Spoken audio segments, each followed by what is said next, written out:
TSPSC group 1 prelims come mains సంబంధించినటువంటి geography విభాగంలో మనం ఇప్పుడు భారతదేశ భౌగోళిక స్వరూపాలలోని వివిధ భూభాగాల గురించి చర్చించుకుంటున్నాం. గడిచిన సెషన్స్లో హిమాలయాల గురించి పూర్తిగా చర్చించుకోవడం జరిగింది. ఇప్పుడు రెండవ విభాగమైనటువంటి the great plains of northern India లేదా ఉత్తర భారతదేశ మైదానాల గురించి చర్చిస్తున్నాం. ఇది మెయిన్స్ పాయింట్ ఆఫ్ వ్యూలో ప్రాధాన్యత కలిగినటువంటి అంశము. ఇక్కడ ఉత్తర భారతదేశ మైదానాల యొక్క ప్రాముఖ్యతను చర్చిస్తూ అవి ఎదుర్కొన్న సమస్యలను గుర్తించండి అనడానికి ఒక అవకాశం ఉన్నటువంటి ప్రశ్న ఉంది. ఇది వీటి ప్రాముఖ్యతను కూడా మనం చర్చిస్తాం. ఫస్ట్ వీటి యొక్క నిర్మాణం ఏ విధంగా జరిగిందో మొదట దీని గురించి పరిశీలిద్దాం. ఉత్తర భారతదేశ మైదానాల యొక్క నిర్మాణాన్ని కానీ మనం పరిశీలించినట్లయితే ఇవి ఎక్కడి నుంచి ఎక్కడి వరకు విస్తరించున్నాయంటే ఉత్తరాన ఉన్నటువంటి శివాలిక్ పర్వతాలు, ఈ శివాలిక్ పర్వతాలు ఎక్కడున్నాయో ఇవి శివాలిక్ పర్వతాలు. తర్వాత పశ్చిమాన పాకిస్తాన్లోని Sulaiman and Kirthar ranges, Sulaiman and Kirthar ranges, Sulaiman మరియు కీర్తార్ పర్వతాలు పశ్చిమాన సరిహద్దుగా ఉన్నాయి. ఇక దక్షిణానికి వచ్చేసరికి ఇది వింధ్య పర్వతాలు, northern slopes of the Vindhyan ranges. ఇక తూర్పునికి వచ్చేసరికి ఇవి పూర్వాచల్ కొండలు. సో ఇదంతా కూడా మనకి మైదానాల కిందకు వస్తుంది, బృహత్తర ఉత్తర మైదానాల కిందకు వస్తుంది, గ్రేట్ ప్లెయిన్స్ ఆఫ్ ఇండియా. దీని యొక్క వయసు ఎంత అంటే 20 to 30 మిలియన్ ఇయర్స్. ఈ ఉత్తర మైదానాలు ఏర్పడినటువంటి వయస్సు 20 నుంచి 30 మిలియన్ల సంవత్సరాల క్రితం ఏర్పడినటువంటి మైదానాలు ఇవి.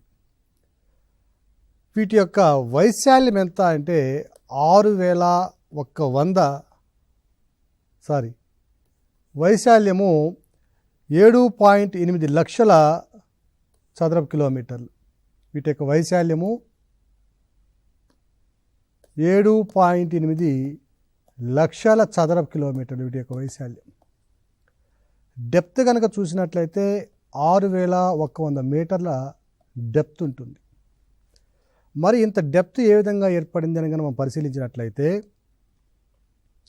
హిమాలయ పర్వతాలు ఆవిర్భవించే సమయంలో ఇక్కడ ఉన్నటువంటి టెథిస్ సముద్రం ఏదైతే ఉందో ఈ టెథిస్ సముద్రంలో ఉన్నటువంటి నిక్షేపాలన్నీ కూడా convergence of the plate boundaries వల్ల, పలకల అభిసరణ చెందడం వల్ల, వలీకరణ ప్రక్రియ ఫోల్డింగ్ ప్రాసెస్ ద్వారా పైకి లేపబడినాయని చెప్పాం. అంటే ఇక్కడ ఉన్నటువంటి టెథిస్ సముద్రంలో పూర్తిగా హిమాలయ పర్వతాలుగా పైకి ఆవిర్భవించలేదు, కొంత మిగిలిపోయింది. ఇదంతా కూడా మిగిలిపోయిన ప్రాంతం. ఇప్పుడు మరలా అదే హిమాలయాల నుంచి ఇటువైపు నుంచి వచ్చే నదులన్నీ కూడా మరలా తీసుకుని వచ్చి అదే ఇంతకుముందు ఏదైతే పైకి లేపబడిందో whatever the uplifted material from the Tethys Himalayas, Tethys seas, again it has been eroded by the streams and again going to be deposited in the remnant Tethys see.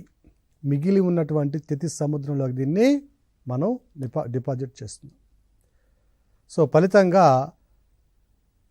Delhi మరియు ఉత్తరప్రదేశ్ ఈ ప్రాంతాల్లో దీని యొక్క లోతు ఎంత ఉంటుందంటే థిక్నెస్ 6,100 మీటర్ల వరకు ఉంటుంది. అందువలనే ఢిల్లీలో 5 స్టోరీ బిల్డింగ్స్కి చాలా ప్రాంతాల్లో అనుమతి ఉండదు. ఎందువల్లంటే చాలా వీక్ సాయిల్, ఇది అంతా కూడా ఫెర్టైల్ సాయిల్. దిగువకు వచ్చేసరికి ఇట్లా ఆగ్నేయంకి వచ్చేసరికి దాని యొక్క థిక్నెస్ అనేది తగ్గుతూ వస్తుంది. ఇక యావరేజ్ విడ్త్ కనుక చూసినట్లయితే 350 కిలోమీటర్లు ఉంటుందండి. ఇక్కడ పశ్చిమాన గరిష్టంగా 350 కిలోమీటర్లు, తూర్పుకు వచ్చేసరికి ఒక 150 కిలోమీటర్ల వరకు విస్తరించి ఉంటుంది. 150 కిలోమీటర్లు. So thickness varies from 350 kilometers in the west and up to 150 kilometers in the east. అలాగే దీని మొత్తం పొడవు కనుక చూసినట్లయితే 3200 కిలోమీటర్ల పొడవు ఉందండి. ఎక్కడి నుంచి అంటే ఇక్కడ ఉన్నటువంటి సింధు నది, ఇక్కడ ఉన్నటువంటి బ్రహ్మపుత్ర నది, ఈ రెండు నదుల మధ్య దీని యొక్క పొడవు 3200 కిలోమీటర్లు ఉంటే అందులో భారతదేశంలో 2400 కిలోమీటర్ల పొడవు ఉందండి. ఇంత పెద్ద పొడవైనటువంటి మైదానము, ఇంత సారవంతమైనటువంటి మైదానము ప్రపంచంలో భూగోళం మీద ఏ దేశంలో వెతికినా కనిపించదు. It is the largest aggradational plain of India. The plain formed due to the depositional activity. Plain formed due to the accumulation of sediments like gravel, rock deposits, alluvium by the rivers into the Tethys Sea. So ఆ నదులు ఏవైతే వస్తున్నాయో ఆ నదులు తీసుకురాబడిన gravel కావచ్చు, చిన్న చిన్న రాళ్ళు కావచ్చు, గులక కావచ్చు, మన్ను కావచ్చు, చనిపోయిన జంతువులు కావచ్చు, చనిపోయినటువంటి మొక్కలు కావచ్చు, ఇవన్నిటిని కూడా తీసుకొని వచ్చి దీంట్లో డిపాజిట్ చేయడం వల్ల ఏర్పడినటువంటి మైదానం. ఇంకొక విషయం ఏమిటంటే ఈ మైదానము ఇక్కడితో ఆగిపోలేదండి. ఎక్కడైతే గంగా నది దిగి వచ్చి హుబ్లీ దగ్గర కలకత్తా దిగువన బే ఆఫ్ బెంగాల్లో కలుస్తుందో ఈ మైదానము ఇంకింత పొడవు సముద్రంలో కూడా విస్తరించి ఉంది. So that is the greatness of Ganga Brahmaputra plain. So ఈ మైదానాన్ని మొత్తాన్ని కలిపి ఏమంటున్నామంటే సింధు గంగా బ్రహ్మపుత్ర మైదానం అంటున్నాం. ఈ మొత్తం మైదానాన్ని కలిపి సింధు గంగా బ్రహ్మపుత్ర ప్లెయిన్, బ్రహ్మపుత్ర మైదానం, ఇండో గ్యాంజెటిక్ బ్రహ్మపుత్ర ప్లెయిన్ అంటున్నాం. ఇండో గ్యాంజెటిక్ బ్రహ్మపుత్ర ప్లెయిన్ అంటున్నాం. సో ఈ ప్లెయిన్లో ఉన్నటువంటి అంశాలను కనుక మనం చూసినట్లయితే ఇక్కడ గంగా నది 2 నదులుగా జన్మిస్తుందండి. వెస్టర్న్ పార్ట్లో ఉన్నదాన్నేమో భాగీరథి అంటాం. ఈ భాగీరథి, దీన్ని అలక్నంద అంటాం ముందు ప్రాంతంలో. ఇంతకుముందు క్లాస్లో మనం చెప్పుకొని ఉన్నాం. కుమైన్ హిమాలయాస్లో పశ్చిమ భాగమైనటువంటి గర్వాల్ హిమాలయాస్లో గంగా, దాని యొక్క ఉపనది బ్రహ్మపుత్ర 2 కూడా జన్మిస్తాయని చెప్పాం. సో అలాగే ఇటువైపు నుంచి వచ్చేటటువంటి నది సింధు నది, దీని యొక్క ఉపనదులు ఉన్నాయి. మరలా ముందు చూసినాం. ఇండస్సు, జిలము, చినాబు, రావి, బియాస్, సట్లెజ్. ఓకే, సో ఈ ప్రాంతం నుంచి వచ్చేటువంటి ఈ నదులు, అలాగే ఇక్కడి నుంచి బ్రహ్మపుత్ర నది వస్తుంది. ఈ బ్రహ్మపుత్ర నది, దీని యొక్క ఉపనదులు, ఇవన్నీ కూడా ఒక 20 నుంచి 30 మిలియన్ల సంవత్సరాల పాటు డిపాజిట్ చేసినటువంటి ప్రాంతం. ఇది అవక్షేపణ చెందించిన ప్రాంతం. అందువల్లనే ఇట్ ఈస్ ద అగ్రిడేషనల్ ప్లెయిన్ అంటున్నాం. నిర్మించబడినటువంటి మైదానం ఇది. ఎవరు నిర్మించారంటే గంగా, సింధు, బ్రహ్మపుత్ర నదులు, దాని యొక్క ఉపనదులు నిర్మించిన మైదానం. ఫెర్టిలిటీ అంటే సారవంతాన్ని మనం పరిశీలించినట్లయితే ప్రపంచంలో ఇంతకంటే సారవంతమైన మైదానం ఇంకొకటి లేదు. సో ఈ మైదానం యొక్క భౌగోళికంగా ఉన్నటువంటి వివిధ ధర్మాలను కనుక మనం పరిశీలించినట్లయితే, వివిధ లక్షణాలు కనుక మనం పరిశీలించినట్లయితే దాన్ని జియోమార్ఫాలజీ ఆఫ్ ద ప్లెయిన్స్ అంటాం. ఈ జియోమార్ఫాలజీని కనుక మనం చూసినట్లయితే వీటిలో మొదటి విభాగం వచ్చి బాబర్ అంటాం, రెండవది ఖాదర్, ఇలా రకరకాలు ఉన్నాయి. మొదట బాబర్ని గురించి చర్చిద్దాం. ఈ బాబర్ని గురించి చర్చించినప్పుడు మనం ఏం చేస్తామంటే, ఇక్కడ చూడండి, భాగీరథి, అలక్నంద కలిసి గంగా నదిగా తమ ప్రయాణాన్ని కొనసాగిస్తున్నాయి. ఈ భాగీరథి అలక్నంద కలిసి హిమాలయ పర్వత పాదాల వెంబడి ప్రయాణించి శివాలిక్ పర్వతాలను దిగి ఆ శివాలిక్ పర్వత పాదాల వెంబడి ప్రయాణిస్తూ ఒక 120 నుంచి 150 కిలోమీటర్లు ప్రయాణిస్తాయండి ఇవి. ఈ ప్రయాణించే క్రమంలో ఈ ప్రాంతం ఏదైతే ఉందో ఈ ప్రాంతం ఇక్కడ పైన నుంచి తీసుకురాబడినటువంటి నది పర్వత పాదాల నుంచి కానివ్వండి పర్వతాల నుంచి కానీ తీసుకురాబడినటువంటి గ్రావెలు అన్అసార్టెడ్ సెటిమెంట్సు అంటే గులకరాళ్ళు రాళ్ళు చనిపోయినటువంటి జంతు కళేబరాలు మొక్కలు విరిగిపోయినటువంటి కొమ్మలు ఇవన్నీ కూడా తీసుకొచ్చి ఇక్కడ డిపాజిట్ చేస్తాయి. ఫలితంగా ఇది ఇలాంటి భూస్వరూపాన్ని సంతరించుకుంటుంది. అంటే ఇక్కడ శాండ్ కానీ లేదంటే మరొక మెత్తని మట్టి కానివ్వండి ఇలాంటివి ఉండదు. సో ఇలా వచ్చిన గంగా ఈ నదిలో ఈ నీళ్ళలోకి ప్రవేశించగానే ఉత్తరాఖండ్ ఎగువ ఉత్తరాఖండ్ ప్రాంతంలో ఉంటుంది. ఇది ఉత్తరాఖండ్ తర్వాత దాదాపుగా సగం ఉత్తరాఖండ్ వరకు ఋషికేశ్ వరకు ఉంటుంది. ఇది ఈ విధంగా ప్రయాణించినటువంటి గంగా ఈ డిపాజిట్స్ ఏవైతే ఉన్నాయో రాళ్ళు కానివ్వండి రప్పలు కానివ్వండి ఏవైతే ఉన్నాయో ఇక్కడ ప్రయాణించిన తర్వాత ఇక్కడ అంతర్ధానం అయిపోయింది. ఎందువల్లంటే వాటర్ అంతా కూడా ఈ రాళ్ళ మధ్యలో ప్రయాణిస్తుంది. పైకి నది కనిపించదు. సో ఈ ప్రాంతాన్ని ఏమంటామంటే బాబర్ ప్రాంతం అంటాం. The stream disappears in the Bhabar region because of the porosity of the area and also marked by a dry river course. ఇక్కడ నది ఉన్నట్టు అనిపించదండి, కానీ చాలా నీటి పరిమాణం ఉంటుంది. ఇక్కడ నది అంతర్వాహినిలా ప్రవహిస్తుంది. ఓకేనా? సో గ్రౌండ్ స్ట్రీమ్ అంతర్వాహినిలాగా ప్రవహిస్తుంది.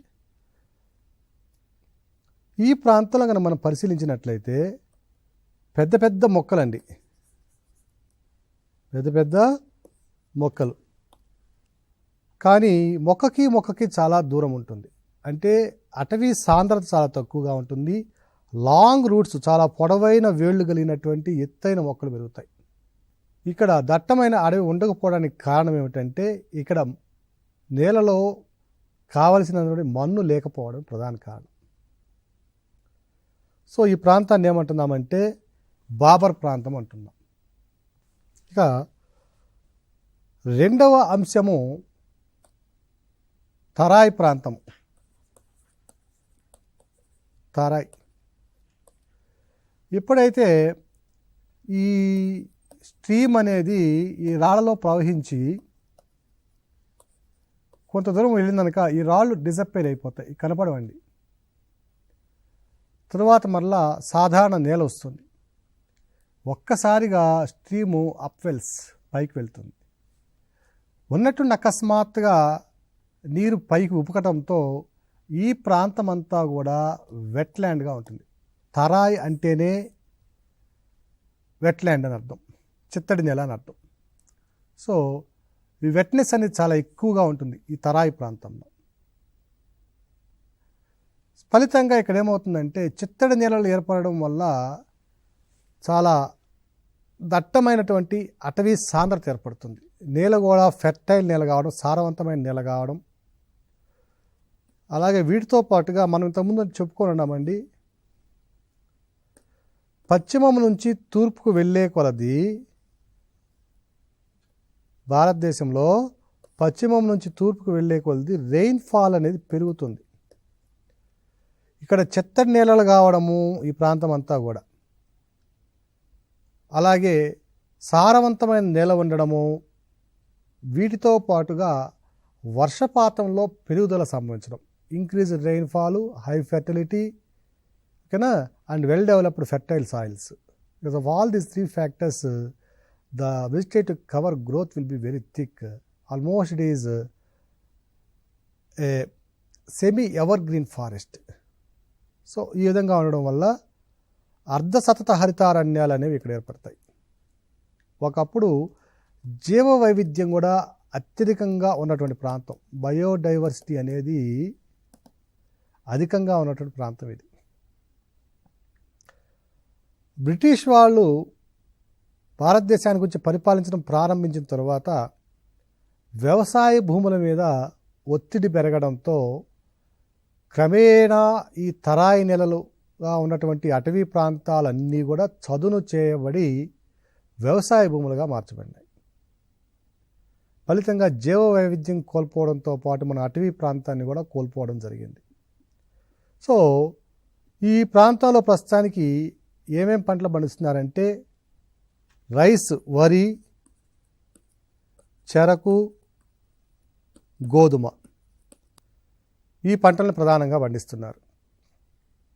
ఇక్కడ కూడా మన ఫిలిమ్స్లో 3 పాయింట్లు ఇస్తాడండి. ఇక్కడున్న పాయింట్స్లో మొదటిది ఏ, రెండవది బి, మూడవది సి. ఈ ప్రాంతంలో ఈ ఏబిసి ప్రాంతాలని వాటి యొక్క పంటల ఆధారంగా జత చేయండి అని అనడానికి కూడా అవకాశం ఉంది. చూసినట్లయితే మనకి ఇక్కడ అభ్యర్థులు గమనించండి, వరి అనేది తూర్పు భాగంలో ఉంటుంది. ఎందువల్లంటే వరికి హ్యూమిడిటీ ఎక్కువ కావాలి. తూర్పుకు వెళ్ళే కొద్ది హ్యూమిడిటీ పెరుగుతుంది, నీటి అంటే గాలిలో ఉండే ఆర్ద్రత పెరుగుతుంది. చెరకు ఇది టెంపరేట్ మన సబ్ ట్రోపికల్లో కానీ ట్రోపికల్లో కానీ పండుతుంది. తర్వాత గోధుమకి రైపనింగ్ టైంలో అంటే పంట హార్వెస్టింగ్ టైంలో కొంచెం టెంపరేచర్ ఎక్కువ ఉండాలి. దానితో పాటుగా విత్తే సమయం కూడా నెమ్మదిగా విత్తాలి, అంటే రబీగా విత్తాలి. గోధుమని విత్తాలి అంటే at the time of sowing the temperature will be minimum and at the time of harvesting the temperature will be maximum. పశ్చిమానికి వచ్చేసరికి ఈ ప్రాంతంలో ఉష్ణోగ్రతలు చాలా తక్కువగా ఉంటాయి శీతాకాలంలో, ఒక 10 నుంచి 15 డిగ్రీలు. That is the most favourable temperature for the sowing of wheat crop. So ఈ టైంలో మాన్సూన్స్ అయిపోయిన వెంటనే ఉన్నటువంటి చెమ్మతో, నెలలో ఉన్నట్టు తేమతో విత్తితే గోధుమలు వస్తాయి. కాబట్టి గోధుమలు ఎప్పుడు కూడా పశ్చిమ భాగాన్ని ఉంటే, అంటే పశ్చిమ ఉత్తరప్రదేశ్, పంజాబు కన్నా హర్యానా ఈ ప్రాంతంలో ఉంటే, మధ్య ఉత్తరప్రదేశ్ అంతా కూడా వరి ఉంటుంది. మధ్య ఉత్తరప్రదేశ్ అంతా కూడా చెరకు ఉంటుంది. తూర్పున ఉత్తరప్రదేశ్, బీహార్ ఈ ప్రాంతాల్లో చెరకుతో పాటు వరిని కూడా అధికంగా పండిస్తారు. సో ఈ విధంగా కూడా మన ప్రశ్నలు రావడానికి అవకాశం ఉంది. సో తరాయి భూములు అనేవి చాలా జీవ వైవిధ్యాన్ని అధికంగా కలిగిన నేలలు. క్రమేణా జీవ వైవిధ్యం కోల్పోయింది. ఎందువల్లంటే అటవీ భూములన్నీ కూడా వ్యవసాయ భూములుగా మార్చబడినాయి. వీటితో పాటుగా ఇంకొక పాయింట్ కూడా చెప్తానండి. ఈ తరాయి నెలల్లో మనం చూసినట్లయితే నేషనల్ పార్క్స్ ఎక్కువ ఉన్నాయి. For example Jim Corbett national park ఉంది ఉత్తరాఖండ్లో. తూర్పునికి వచ్చేసరికి అస్సాంలో కాజీరంగా నేషనల్ పార్క్ ఉందండి. సో ఇక్కడ జీవ వైవిధ్యం అధికం కాబట్టి ఆ వైవిధ్యాన్ని కాపాడడం కోసం నేషనల్ పార్కులు కూడా ఏర్పరచడం జరిగింది. అంటే జీవ వైవిధ్యం లేని దగ్గర కూడా ఉంటాయి, కానీ ఒక ఎగ్జాంపుల్ కోసం చెప్తున్నాను. So Jim Corbett national park Uttarakhand, Kaziranga national park of Assam. అలాగే ఇంతకుముందు చెప్పుకొని ఉన్నాం, ఈ ప్రాంతాల్లో నదుల ద్వారా ఏర్పడిన మైదానాలని డ్యూయర్స్ అని ఇంతకుముందు మనం సెషన్లో చెప్పుకొని ఉన్నామండి. వాటిని ఉత్తరాఖండ్లో డ్యూన్లు అంటామని ఇంతకుముందు చెప్పుకొని ఉన్నాం. తూర్పు ప్రాంతంలో బ్రహ్మపుత్ర, దాని ఉపనదులు ఉన్నటువంటి అస్సాము, ఈ ప్రాంతంలో వాటిని డ్యూయర్స్ అని చెప్పుకొని ఉంటాం. The plains formed by these rivers in the Terai regions are known with dunes and duyers. Dunes are in the western part of the plains and duyers are in the eastern part of the plains. ఇవి రెండవ భాగం. ఇక మూడవ భాగం మైదానంలో ఉన్నటువంటి ఈ గంగా, సింధు, బ్రహ్మపుత్ర మైదానంలో ఉన్నటువంటి వివిధ రకాల భూస్వరూపాలను చర్చిస్తున్నాం మనం. వాటిలో మూడవది వచ్చి బంగర్. బంగర్. బంగర్ అంటే అల్లివియం, అంటే ఒండ్రు మట్టి. ఒండ్రు మట్టిలో కూడా నూతన ఒండ్రు మట్టి, అంటే ఈ మధ్య కాలంలో 1 సంవత్సరమో 2 సంవత్సరాలు 10 సంవత్సరాల క్రితం మేట వేయబడిన ఒండ్రు మట్టి ఉంటుంది. కొన్ని వందల సంవత్సరాలు, వేల సంవత్సరాలు, లక్షల సంవత్సరాల క్రితం మేట వేయబడిన ఒండ్రు మట్టి ఉంటుంది. ఓల్డ్ అల్యూవియంని ఏమంటామంటే బంగర్ అంటాం. అంటే పాత ఒండ్రు మట్టి. పాత ఒండ్రు మట్టిని ఏమంటున్నామంటే బంగర్ అంటాం. ఈ బంగర్తో ఫ్లడ్ ప్లెయిన్స్ ఏర్పడుతున్నాయి. అంటే వరద మైదానాలు. ఈ బంగర్ అనేవి ఎక్కడుంటుందంటే వరద మైదానాలనే బంగర్ అంటాం. చాలా విశాలమైనటువంటి మైదానాలు ఇవి. కొన్ని వేల చదరపు కిలోమీటర్ల వైశాల్యం కలిగినటువంటి మైదానాలు, లేదా లక్షల చదరపు కిలోమీటర్ల వైశాల్యం కలిగిన మైదానాలు బంగర్ మైదానాలు. ఓకేనా? ఈ బంగర్ ప్లెయిన్స్ని వెస్టర్న్ పార్ట్లో లేదా వెస్ట్ బెంగాల్లో ఏమంటారంటే బరింద్ ప్లెయిన్స్ అంటాం. ఇది కూడా ప్రిలిమినరీ పాయింట్ ఆఫ్ వ్యూకి ఇంపార్టెంట్. బరింద్ మైదానాలు లేదా బరింద్ ప్లెయిన్స్ అనేవి ఏ ప్రాంతంలో గలవు, ఏ రాష్ట్రంలో గలవు అంటే వెస్ట్ బెంగాల్లో బరింద్ ప్లెయిన్స్ అంటాం. ఓకేనా? వీటితో పాటుగా మరొక పేరు కూడా ఉంది వీటికి, బోరేంద్ర ప్లెయిన్స్. BORANDRA, బోరేంద్ర ప్లెయిన్స్ అని కూడా అంటాం వెస్ట్ బెంగాల్లో. సో ఓల్డ్ అల్యూవియం అంటే పాత ఒండ్రు మట్టి ద్వారా ఏర్పడినటువంటి మైదానాలు. ఈ నేలలను ఏమంటున్నామంటే బంగర్ అంటున్నాం. ఈ బంగర్ ద్వారా ఏర్పడినటువంటి వరద మైదానాలు చాలా సారవంతమైనటువంటి మైదానాలు. ఈ మైదానాల్లో హిపోపాటమస్, రైనోసార్సు, ఎలిఫెంట్సు మొదలైనటువంటి అతిపెద్ద జంతువుల యొక్క అవశేషాలు కూడా లభిస్తాయి. వరదలు వచ్చినప్పుడు వరదల ద్వారా చనిపోయినటువంటి జంతువులు ఏవైతే ఉన్నాయో almost all the animals will be carried by the flowing stream, that means the river bodies, and will be deposited over this lines. వీటిని ప్రత్యేకంగా వీటిని వెస్ట్ బెంగాల్లో బోరేంద్ర ప్లెయిన్స్ లేదా బరింద్ ప్లెయిన్స్ అంటున్నాం. కొన్ని సందర్భాలలో ఈ బంగర్ మైదానాలలో ఎగువ హిమాలయాల నుంచి తీసుకురాబడినటువంటి లైమ్ స్టోన్ మెటీరియల్ కూడా వస్తుంది. హిమాలయాల్లో ఉన్నటువంటి వివిధ రకాలైన నిక్షేపాలు వస్తాయి మనకి కిందకి ప్రవాహంతో పాటు. Based on the density of the eroded material they will be deposit various locations. బాగా అత్యధిక సాంద్రత ఉంటే పైన ఉన్నటువంటి రివర్స్ కోర్సులో నదీ ప్రవాహంలో పైననే నిక్షిప్తం చేయబడుతుంది. ఎక్కువ సాంద్రత ఉన్నవి పైన, తక్కువ సాంద్రత కింద నిక్షిప్తం చేయబడతాయి. కొన్ని సందర్భాల్లో calcareous మెటీరియల్స్ అంటాం వీటిని. Like limestone will be deposited by the streams in the bhangar plains. So bhangar అంటే పాత ఒండ్రు మట్టి ఉన్న మైదానం ఉన్నటువంటి ఈ ప్రాంతంలో ఏదో ఒక సందర్భంలో ఏదో ఒక ప్రాంతంలో లైమ్ స్టోన్ లాంటి కేల్కేరియస్ మినరల్స్ మెటీరియల్స్ ఉన్నటువంటి కనుక నిక్షిప్తం చేయబడితే వాటిని ఏమంటున్నామంటే కంకర్ మైదానాలు అంటున్నాం. కంకర్ అంటాం, కంకర్ మైదానాలు అంటున్నాం. నార్దర్న్ ప్లెయిన్స్లో ఈ కంకర్ మైదానాలు అనేవి చాలా సర్వసాధారణంగా అక్కడక్కడ కనపడుతూ ఉంటాయి. అదేవిధంగా నార్దర్న్ ప్లెయిన్స్లో బంగర్ సాయిల్స్ అనేవి లార్జెస్ట్ పోర్షన్ ఆక్యుపై చేస్తాయి, అత్యధిక వైశాల్యాన్ని ఆక్యుపై చేస్తాయి బంగర్ మైదానాలు. తర్వాత నెక్స్ట్ వచ్చి నాలుగవది ఖాదర్. ఖాదర్ భూమి. ఈ ఖాదర్ కూడా అల్యూమినియే. ఖాదర్కి కంకర్కి ఉన్న తేడా ఏమిటంటే కంకర్ మైదానాలేమో ఓల్డెస్ట్ అల్యూవియం, అతి పురాతనమైనటువంటి ఒండ్రు మట్టితో ఏర్పడింది. ఖాదర్ భూములు ఏమిటంటే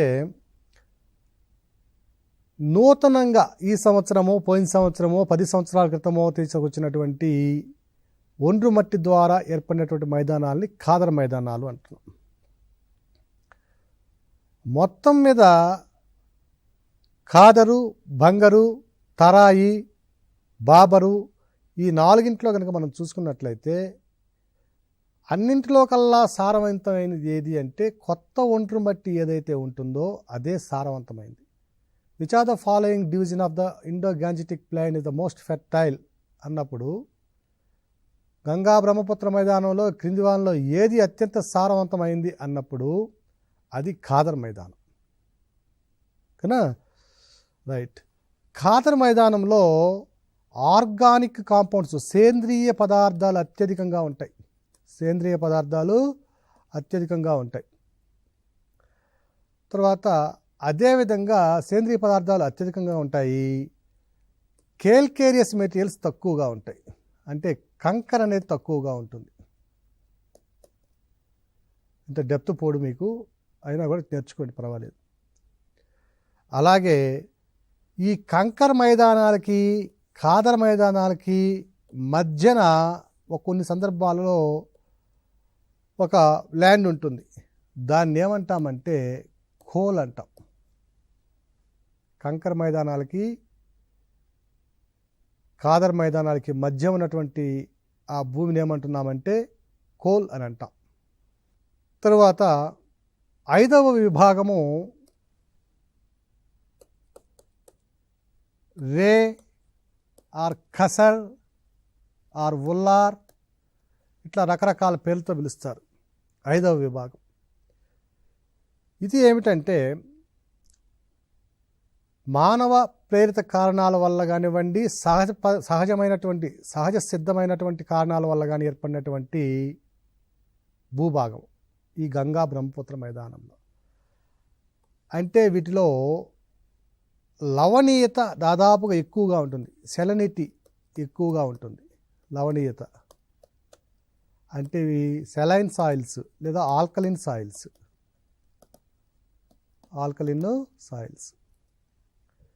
దీనికి గల కారణం ఏమిటంటే మనం ఇప్పుడు తరాయి నేలలు చూసాం. తరాయి నేలలు చిత్తడి నేలలు. ఈ చిత్తడి నేలల్లో ఎప్పుడూ కూడా నీళ్లు పైకి ఉబుకుతూ ఉంటాయి, బికాజ్ ఆఫ్ క్యాపిలారిటీ యాక్షన్. ఈ కేశనాళికీయత వల్ల పైకి నీళ్లు ఉబికి లోపల ఉన్నటువంటి సాల్ట్స్ ఏవైతే ఉన్నాయో వాటిని తీసుకొచ్చి నేల మీద డిపాజిట్ చేస్తాయి. సో ఈ సాల్ట్స్ని పైకి తీసుకురావడం వల్ల, ఎప్పుడు చిత్తడిగా ఉండడం వల్ల వీటిలో కొంత నేలల్లో సమస్యలు ఉంటాయి. వీటితో పాటుగా మానవ ప్రేరిత కారణాల వల్ల గ్రౌండ్ వాటర్ని అత్యధికంగా యూటిలైజ్ చేస్తున్న రాష్ట్రం ఏమిటంటే ఉత్తరప్రదేశ్, యూపీ. ఈ గంగా మైదానంలో మల్టీ క్రాపింగ్ సిస్టమ్ వల్ల అత్యధిక మొత్తంలో భూగర్భ జలాలని ట్యూబ్ వెల్స్ ద్వారా వాడడం వల్ల ఇక్కడ కూడా అదే పరిస్థితి, లోపల ఉండే లవణాలన్నీ కూడా పైకి చేర్చబడ్డాయి. అదొక కారణం. అధిక మొత్తంలో ఫెర్టిలైజర్స్ యూజ్ చేయడం గ్రీన్ రెవల్యూషన్లో భాగంగా. ఈ ఫెర్టిలైజర్స్ యూజ్ చేస్తే అవి పూర్తి స్థాయిలో ఉపయోగింపబడక కొంత మిగిలిపోతున్నాయి. దీనివల్ల ఈ అన్ని కారణాల వల్ల ఈ నేలలు ఏమవుతుంటే కొన్ని ప్రాంతాలలో లవణీయ నేలలు ఆల్కలైన్ లేదా సెలైన్ సాయిల్స్గా మారిపోయాయి. ఫలితంగా ఈ నేలలన్నీ కూడా వ్యవసాయానికి పూర్తి స్థాయిలో ఉపయోగకరంగా లేకుండా తయారవుతున్నాయి. ఆల్కలైన్ సాయిల్స్ గాను సెలైన్ సాయిల్స్ గాను మారిపోయాయి. సో సాయిల్ యొక్క ఒరిజినాలిటీ అనేది కొంత కోల్పోవడం జరిగింది. సో ఈ విధంగా భారతదేశంలో ఉన్నటువంటి గంగా బ్రహ్మపుత్ర మైదానంలోని మనం కనుక పరిశీలించినట్లయితే దీన్ని 5 విభాగాలుగా వర్గీకరించడం జరిగింది. మొదటిది బాబర్ సాయిల్స్, రెండవది తరాయ్ సాయిల్స్, మూడవది బంగరు, నాలుగవది ఖాదరు, 5వది చౌడు నేలలు లేదా అత్యధిక లవణీయత కలిగిన నేలలు. వీటిని బేస్ చేసుకొని మెయిన్స్లో కూడా మనకు ఒక క్వశ్చన్ ఇవ్వడానికి అవకాశం ఉంటుంది. గంగా బ్రహ్మపుత్ర మైదానం యొక్క భౌగోళిక స్వరూపాన్ని చర్చించండి అని అంటాడు. వాటి యొక్క జియోమార్ఫాలజీని చర్చించండి అన్నప్పుడు ఈ ఆన్సర్ అంతా కూడా రాయాలి. ఇంకొక బిట్ కూడా ఉంది, బుర్ అంటాం. ఇంకొక బిట్ బుర్, బిహెచ్ఈఆర్ బుర్.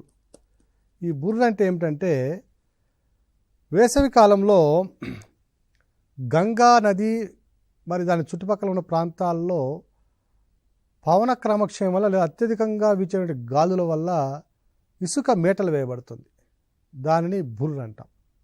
సో అభ్యర్థులందరూ కూడా ఈ విషయాలన్నిటి కూడా మనసులో పెట్టుకొని మెయిన్స్ పాయింట్ ఆఫ్ వ్యూలో కూడా దీని మీద ప్రిపరేషన్ సాగిస్తే మంచిదని అభిప్రాయపడుతున్నాం. ధన్యవాదాలు.